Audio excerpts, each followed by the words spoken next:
Baik, Assalamualaikum warahmatullahi wabarakatuh. Selamat sore Bapak Ibu semuanya. Salam kenal dari saya Mesa Raniatan dari Kepala Pusat Kajian Halal UNC Samarinda. Pada kesempatan kali ini kita akan mensosialisasikan terkait dengan sistem jaminan produk halal. Di mana untuk mengurus sertifikasi halal, salah satu hal yang harus diperhatikan adalah sistem jaminan produk halal.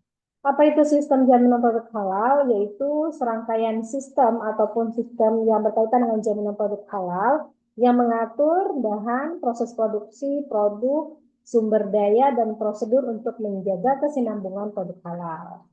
Nah, ada 5 kriteria untuk sistem jaminan produk halal. Yang pertama adalah komitmen dan tanggung jawab. Yang kedua adalah bahan. Yang ketiga proses produk halal. Yang keempat produk. Dan yang kelima adalah pemantauan dan evaluasi. Jadi kelima kriteria ini harus terpenuhi untuk bisa dikatakan produk tersebut halal sesuai dengan sistem jaminan produk halal yang berlaku di Indonesia. Apa itu komitmen dan tanggung jawab, Bapak Ibu sekalian ya? Komitmen dan tanggung jawab ini menjadi satu hal yang sangat penting karena komitmen, ketika kita berkomitmen, maka kita akan mengikuti serangkaian aturan dan kebijakan yang berkaitan dengan produk halal.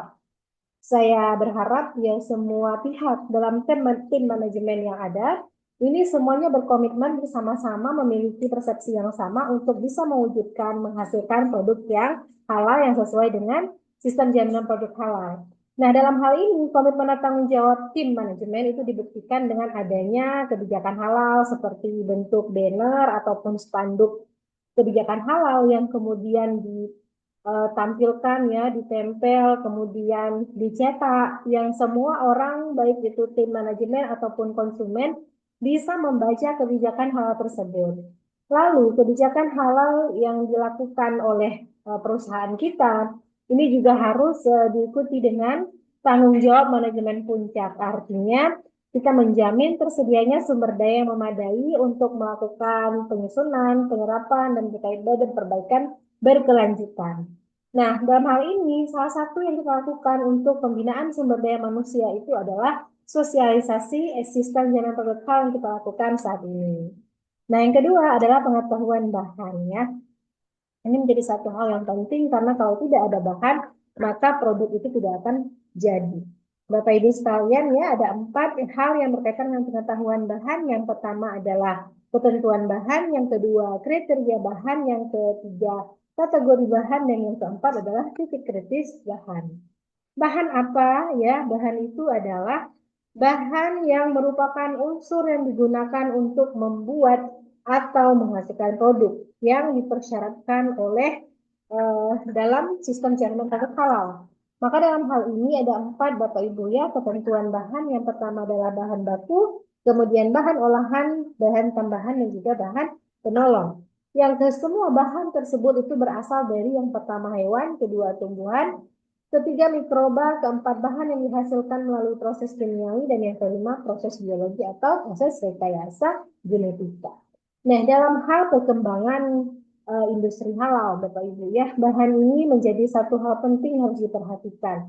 Apa saja yang disebut dengan bahan tambahan, yaitu adalah bahan yang ditambahkan untuk memperkuat rasa dari satu produk ataupun membuat lebih lembut ya, pengemulsi contohnya ya, atau pelapis, pemanis. Misalnya kita kalau mau buat roti berarti ada topping yang kita tambahkan, atau untuk mengembangkan roti supaya dia mengembang dengan baik ya, maka kita menambahkan pengulsi, pengemulsi, pengembang, pengental, dan lain sebagainya. Itu adalah bahan tambahan.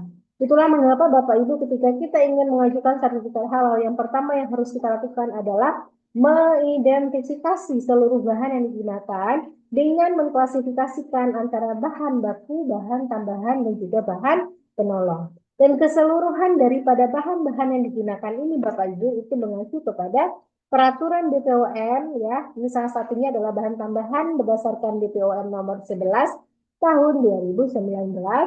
Lalu kalau klasifikasi bahan penolong itu berdasarkan peraturan BPOM nomor 28 tahun 2019.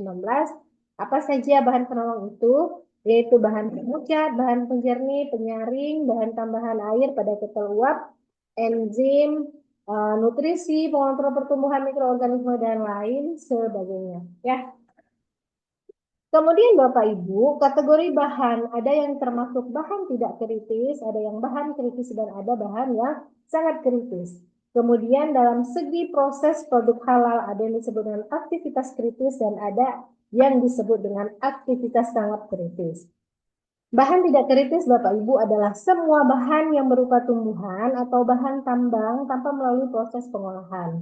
Dikategorikan tidak beresiko mengandung bahan yang diharamkan dan tidak tergolong bahan berbahaya serta tidak bersinggungan dengan bahan haram.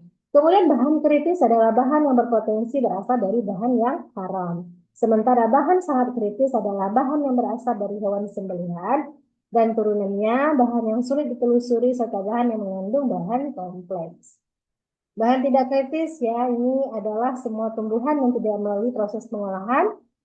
Jadi bahan tumbuhan misalnya cabai ya atau bawang, lalu tomat dan lain sebagainya yang tidak ada proses pengolahan itu disebut dengan bahan yang bersumber dari tumbuhan dan itu adalah positively sudah memerlukan sertifikat halal kecuali sudah adanya proses pengolahan.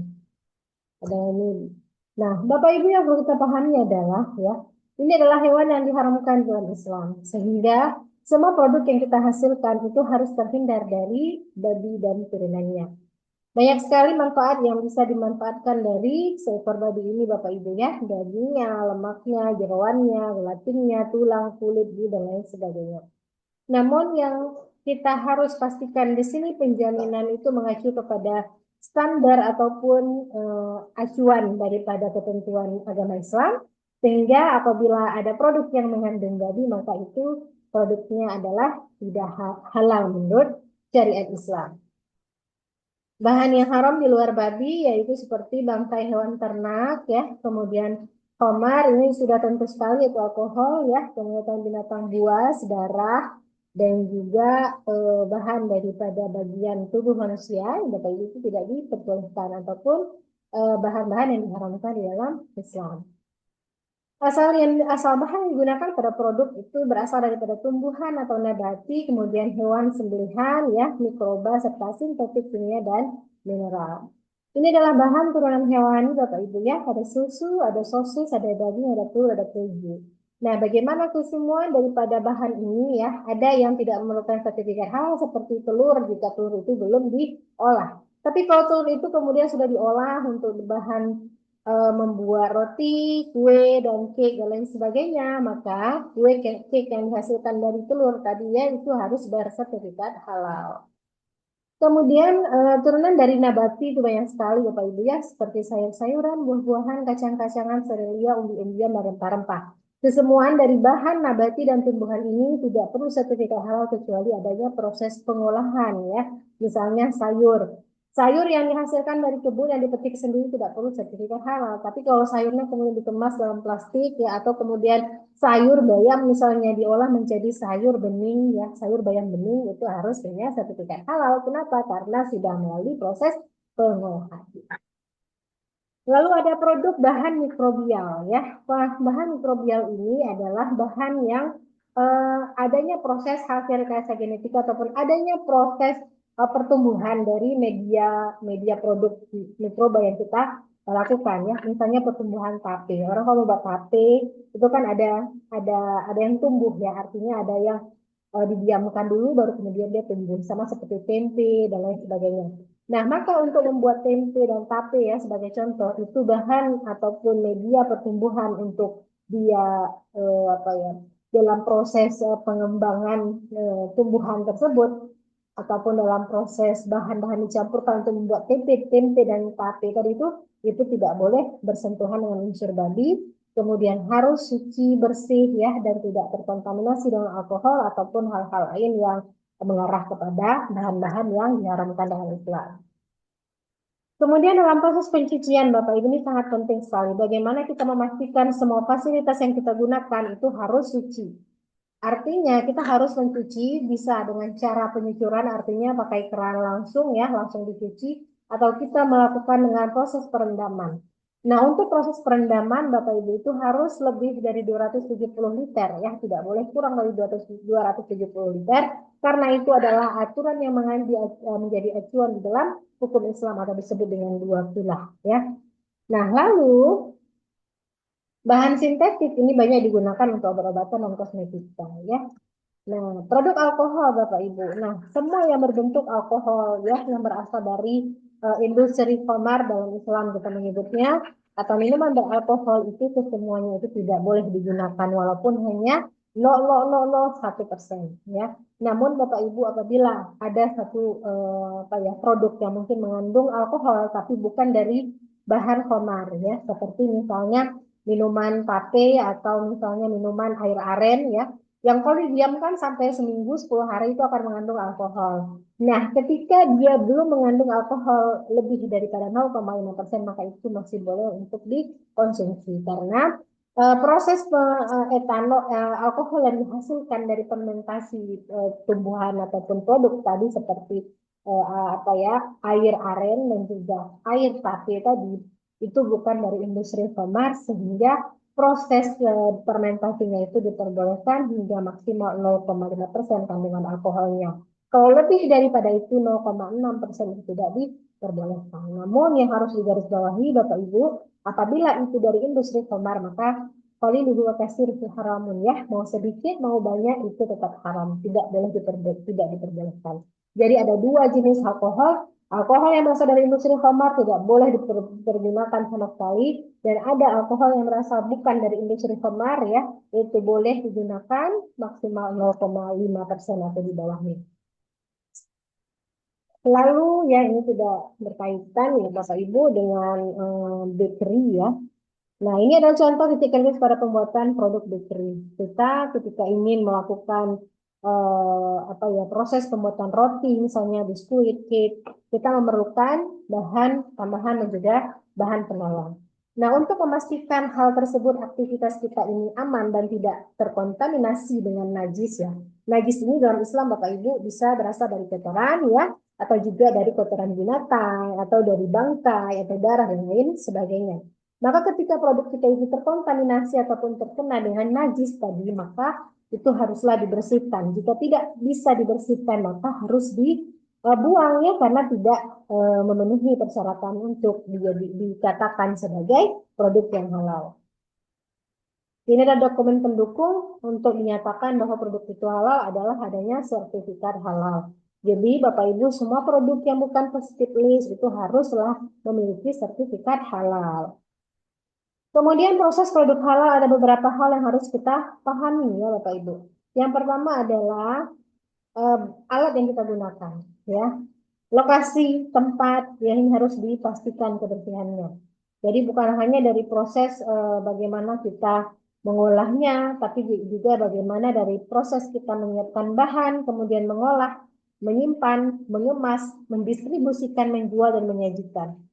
Bapak Ibu sekalian ya, mungkin ada beberapa bagian yang bekerja di bagian dapur misalnya. Maka haruslah diperhatikan bagaimana proses pengolahannya. Setelah diolah, disimpan di mana? Kemudian setelah itu dikemas seperti apa?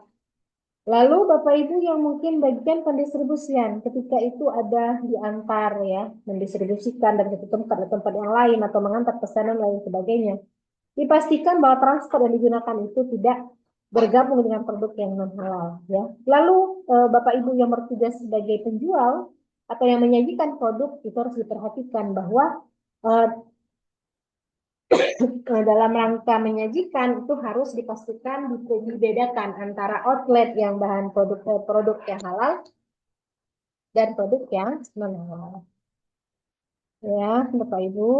Nah, dalam proses produk halal ini harus diperhatikan. Kalau Bapak Ibu menggunakan bahan yang berasal dari hewan sembelihan, maka hewannya itu harus berasal dari rumah potong unggas yang bersertifikat halal atau hewan ayam ataupun sapi ya yang sudah bersertifikat halal. Kalau tidak, maka itu tidak diperbolehkan. Nah, lalu Bapak Ibu ya untuk menghasilkan satu produk ya, ini kita ada proses penjelasan produk yang harus kita jelaskan. Dari awal proses ini, misalnya kita membuat bolu kukus ya, maka kita harus menyiapkan bahannya dulu. Kemudian kita bagaimana memprosesnya, mixer, kemudian masuk ke dalam loyang, kemudian dipanggang ya, kemudian diangkat, kemudian disajikan seperti apa.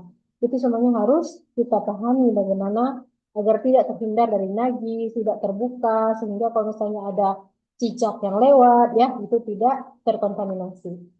Nah, aktivitas kritis Bapak Ibu itu sudah proses bagaimana kita menyiapkan penyediaan bahan dan prosesnya, kemudian juga bagaimana penyimpanan, pendistribusian, dan penyajian produk yang kita hasilkan.